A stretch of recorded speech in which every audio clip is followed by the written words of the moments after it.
kita bicara khusus untuk topik kali ini adalah topik tentang kulit sensitif. Apa sih yang membedakan kulit sensitif dengan kulit berminyak, kulit kering tadi ya, mix dan lain-lain. Kalau kita bicara kulit sensitif, maka salah satu tanda yang paling bisa kita tandai, tengeri gitu adalah bahwa kulit itu sangat reaktif. Misalnya contoh, kena baju dikit aja langsung merah atau langsung gatal, atau kena matahari dikit aja udah langsung melepuh gitu ya. Jadi dia sangat-sangat reaktif terhadap berbagai faktor di sekelilingnya, terutama pada polusi, entah itu polusi asap, polusi matahari, polusi yang lain-lainnya, bahkan bersinggungan aja juga bisa menimbulkan reaksi. Ya, jadi kulit sangat reaktif. Nah, kalau kita bicara bahwa pasien ini memiliki kulit sensitif, maka yang harus dilakukan apa? Tentunya berbeda dengan kulit yang lainnya, karena sifatnya dia reaktif, maka harus memilih produk dengan sangat hati-hati. Nah, kebanyakan nih kalau dari kita selalu menggiring atau kita berpikir pada mindset pasien, oh kalau pasien atau masyarakat tuh milihnya harganya yang murah. Enggak selalu seperti itu. Apalagi kalau misalnya produknya harganya murah tetapi tidak membantu, bahkan justru memperparah. Ya, jadi kalau kita memberikan saran kepada pasien, kembali lagi tujuan terapinya untuk apa? Ya, apakah tujuan terapi itu dapat tercapai apabila kita memberikan pilihan dengan pertimbangan cost efektif, yang dimana cost-nya lebih dipikirkan dibanding effectiveness-nya. Ya, nanti kita akan bahas di slide berikutnya. Nah, teman-teman, jadi kalau kita bicara ya tadi yang mengenai kulit sensitif, apa sih yang perlu kita ketahui dari kulit sensitif? Kita sama-sama tahu tadi disampaikan bahwa orang dengan kulit sensitif tentunya tidak bisa sembarangan memilih mau sabunnya ini, mau pelembabnya ini, atau mungkin dikasih krim yang lain-lain, tidak bisa. Karena kulit sensitif ini membutuhkan produk untuk perawatan kulit ya. Apalagi jika dia juga termasuk golongan kulit yang sensitif yang juga mengalami hidrasi ya atau terhidrasi. Nah, kalau dilihat secara keseluruhan, apa sih penyebabnya? Setidaknya ada 3 kondisi yang biasa terjadi pada kulit sensitif. Yang pertama adalah apa, teman-teman?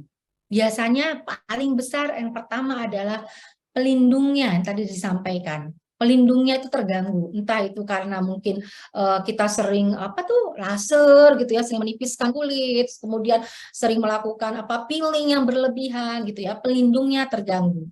Kemudian yang kedua adalah saraf di epidermis ya. Saraf di epidermis itu biasanya kalau untuk pada kondisi kulit sensitif itu sangat sekali reaktif. Sehingga yang timbul atau gejala yang kelihatan adalah reaksi peradangan. Jadi kalau teman-teman lihat pelindung kulit, mungkin teman-teman tidak bisa identifikasi. Saraf sensorik yang sangat sensitif mungkin teman-teman juga agak sulit. Tetapi kalau sudah mulai muncul reaksi peradangan, teman-teman bisa dengan mudah. Namun masalahnya ketika muncul reaksi peradangan, sebenarnya itu sudah pada fase yang terlambat. Ya, artinya apa? Sebenarnya kalau disadari di awal, itu bisa dilakukan treatment terlebih dahulu tanpa harus timbul peradangan. Ya, jadi inilah yang disebut dengan hypersensitive skin triangle. Ya, jadi ini yang saat kondisi pasien atau masyarakat datang ke apotek kita.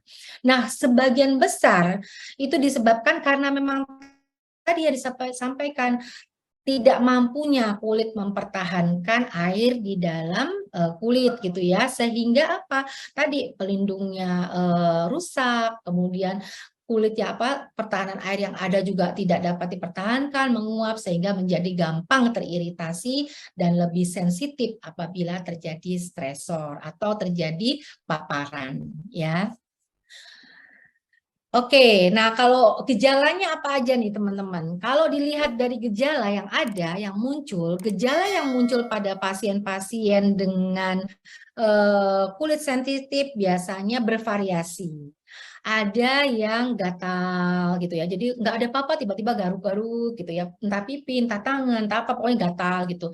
Tapi pada satu titik yang memang mungkin sudah didiamkan sedemikian lama, mungkin ada reaksi yang lebih besar dibandingin gatal, yaitu terbakar ya. Kalau biasanya awal-awal seperti tadi kondisi pasien dia rasanya cuma gatal, terkelupas, terus ada sedikit merah, radang gitu ya. Terus kulitnya menjadi kasar. Itu adalah tanda-tanda gejala yang paling sering muncul pada saat kondisi eh, kulit mengalami sensitif atau disebut dengan kulit sensitif. Jadi mudah teriritasi ya teman-teman. Nah, yang menyebabkan kulit menjadi sensitif apa? Macam-macam gitu ya. Bisa saja kan tadi kekeringan atau hidrasi yang dalam bentuk jangka waktu yang panjang sekali. Nggak pernah memperhatikan jumlah air minum, tidak pernah memperhatikan jenis pembersih yang digunakan, tidak pernah memperhatikan kulit diberikan pelembab, tidak pernah memperhatikan paparan yang muncul, entah itu paparan dari air conditioner maupun paparan dari matahari langsung.